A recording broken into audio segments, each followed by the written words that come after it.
तो भाई नवरात्रि का त्योहार और दशहरा का त्योहार इसी अक्टूबर के महीने में आने वाला है, जिसके लिए आपको एमवाईके स्टोर की तरफ से हार्दिक शुभकामनाएं। आज की इस वीडियो में मैं आपको 25 ऐसे सामानों के बारे में बताने वाला हूं जो कि भाई नवरात्रि और दशहरा जैसे त्योहारों की वजह से किराना दुकानों पर सबसे ज्यादा बिकने वाला है। तो चलिए वीडियो को शुरू करते हैं, लेकिन वीडियो को अब तक आपने लाइक नहीं किया है तो लाइक कर दीजिएगा और ऐसे ही और वीडियो को देखने के लिए वीडियो को लाइक करके सब्सक्राइब जरूर कर लीजिएगा।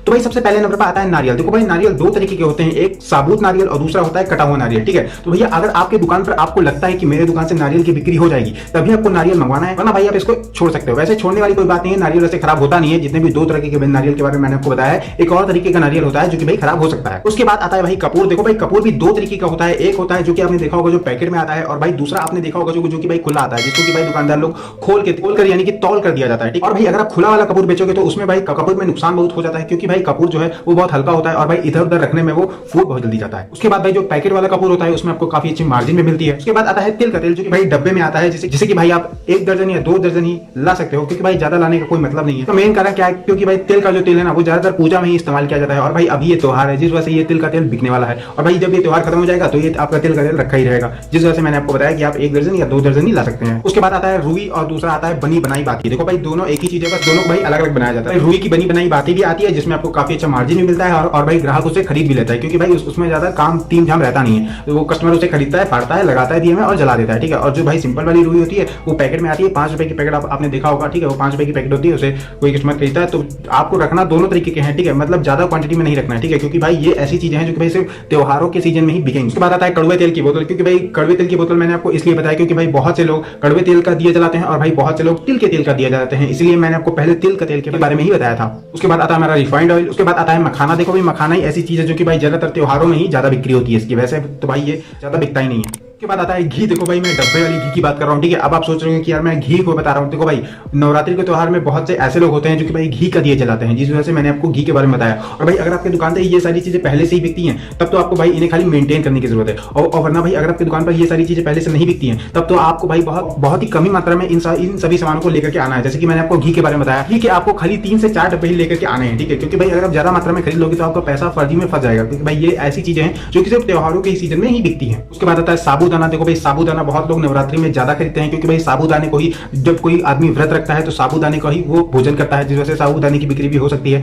चीनी जो कि भाई साल के 12 महीना बिकती है, लेकिन भाई इस अक्टूबर में इस त्योहार की वजह से कुछ ज्यादा ही बिकने वाली है। फिर हमारा आता है रोली वाला धागा। जैसे कि आप देख सकते हो कुछ इस तरीके का धागा होता है। ठीक है, जो कि पूजा के लिए इस्तेमाल किया जाता है। उसके बाद भाई नवरात्र के ही पूजा में इस्तेमाल की जाने वाली सुपारी। ठीक है, जैसे कि भाई साबुत सुपारी भी बोलते हैं, जैसे कि आप 250 ग्राम अगर आपकी दुकान पे पहले से बिकता है तब तो आपको खाली मेंटेन करने की जरूरत है, यानी कि आपको चेक करने की जरूरत है कि आपकी दुकान पे वो सामान है कि नहीं। और भाई ये वीडियो खासकर उन लोगों के लिए है जिनकी दुकान पर ये चीजें नहीं है, उन लोगों को थोड़ी मात्रा में ही लेकर के आना है, क्योंकि भाई ज्यादा आपको नहीं खरीदना है। मैं आपको बार बार बोल रहा हूँ। ठीक है, अगर आपकी दुकान पर साबुत सुपारी पहले से नहीं था, अगर आपको लगे कि आपकी दुकान से साबुत सुपारी बिक सकती है, तब भी भाई आपको साबुत सुपारी लाने की जरूरत है। और भाई अगर आप लाते भी हो तो आपको 250 ग्राम या 300 ग्राम या आधा किलो से ज्यादा नहीं लाना है, क्योंकि भाई ऐसी चीजें महंगी भी होती हैं, और भाई अगर आप इन्हें ज्यादा मात्रा में खरीद लोगे तो भाई इसमें आपका पैसा फंस भी सकता है। उसके बाद आता है हमारा धूप बत्ती। देखो भाई इसके बारे में मैंने आपको पिछले वीडियो में भी बताया था कि भाई नवरात्रि और दशहरा के त्योहारों की वजह से धूप बत्ती की भी बिक्री सबसे ज्यादा होने वाली है। उसके बाद आता है गंगा जल। देखो भाई गंगा जल बहुत रेयर, मतलब मैं ये नहीं कह सकता कि गंगा जल कोई जरूरी है रखना, वैसे मतलब चांस है कि यार कोई मांग सकता है कि आपकी दुकान पे गंगा जल है कि नहीं। वैसे गंगा जल बोतल में भी आता है। अगर तो लगता है कि ज्यादातर लोगों के, यानी कि आप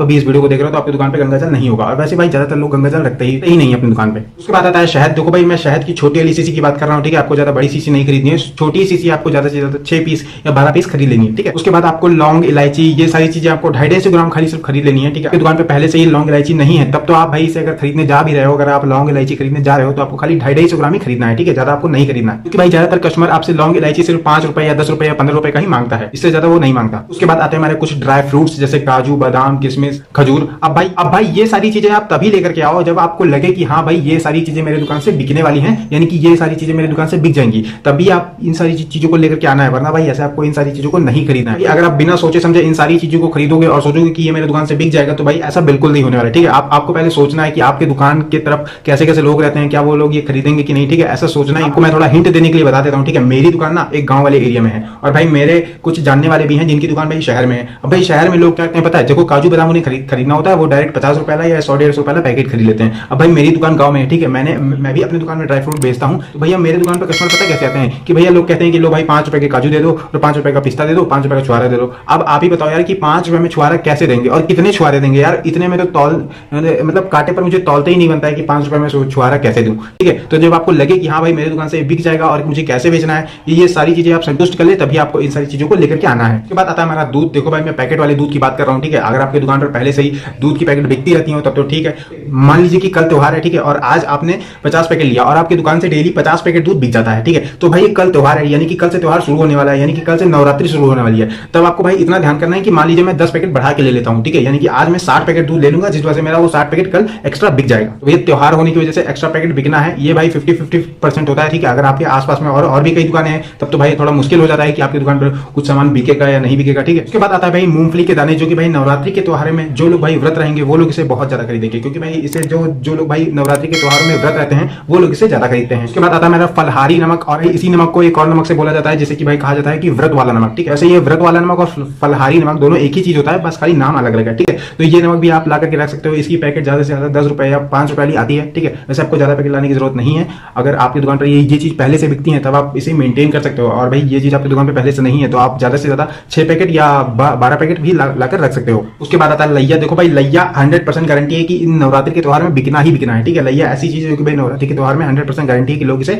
खरीदेंगे। और हाँ, अगर आप भाई लैया खरीदने जा रहे हो तो एक बात का आप जरूर ध्यान रखिएगा, लैया देखो भाई लैया आप बड़ी बोरी जो है, अगर आपको लगता है कि बड़ी बोरी बिक के खत्म हो जाएगी तभी आपको बड़ी बोरी खरीदनी है, वरना आप छोटी बोरी खरीद सकते हो जिसमें कि भाई 30 किलो लैया होती है, ठीक है। आप उसे खरीद लो, क्योंकि भाई लैया ऐसी चीज है ना जो कि भाई यहाँ बहुत जल्दी जाती है, ठीक है। तो इसलिए आप छोटी बोरी खरीदोगे, वो भाई आपकी दुकान पर बिक के खत्म हो जाएगा। और भाई ये त्योहार खत्म होने के बाद ज्यादातर लोग लैया नहीं खरीदेंगे। उसके बाद आता है सिंगाड़े का आटा। अब भाई हो सकता है कि आप ये शब्द पहली बार सुन रहे हो। देखो भाई सिंगाड़े का आटा से ज्यादातर लोग व्रत के तौर पे, और भाई सिंगाड़े का आटा का एक हलवा बनाया जाता है, और भाई हलवे को ही जो लोग व्रत रहते हैं वो उन्हें भोजन में दिया जाता है, ठीक है। तो जिस वजह से सिंगाड़े का आटा भी बिक सकता है। और भाई सिंगाड़े के आटे का पैकेट भी थोड़ा ज्यादा महंगा आता है, जैसे 30 रुपए 35 रुपए ऐसे प्राइस में कुछ सिंगाड़े का आटा आता है। वैसे इसमें भी आपको मार्जिन थोड़ी बहुत ज्यादा देखने को मिल सकती है, वरना भाई मेरे हिसाब से तो मार्जिन बहुत कम है। तो उम्मीद है वीडियो आपको पसंद आई होगी। तो वीडियो आपको कैसी लगी कमेंट करके जरूर बताइएगा, और ऐसे ही और वीडियोस को देखने के लिए वीडियो को लाइक करके सब्सक्राइब जरूर कर लीजिएगा।